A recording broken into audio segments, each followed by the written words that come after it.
Hello, today we are going to work on our cursive H. Remember, if you are left-handed, you're going to push the top left corner of your paper up. If you are right-handed, you're going to push the top right corner of your paper up. This letter starts at the ceiling. You're going to curve forward and slant. Then you actually lift up your pencil or your marker, and then you're going to start parallel to it. You're going to go curve back and slant, and this slant should be parallel with our previous slant. So you're going to curve back and slant, and then you're going to retrace up to about halfway to the midline, and then you're going to loop and curve right. I like to actually start by tracing this letter a couple times because it can be challenging to make sure that I don't go above the midline other than the very beginning of my letter.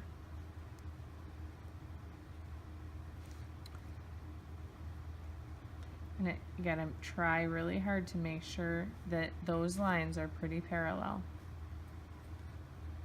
And you also don't want to make the lines too far apart, or else then you're all the way over here and that looks really silly.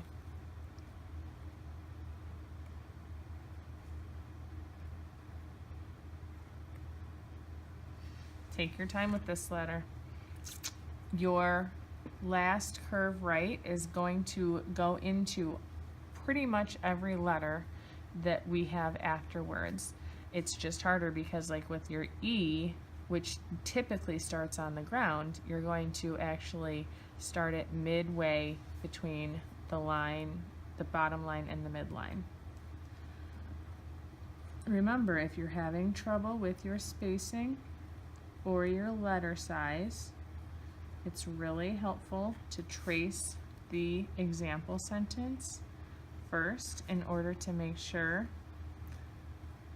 that you will have enough space to write the sentence twice. Don't forget your punctuation.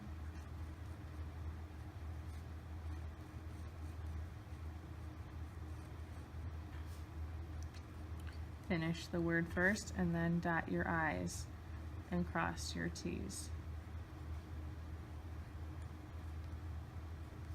Make sure your bottom of your H, your cross, does not go above the midline. Good luck.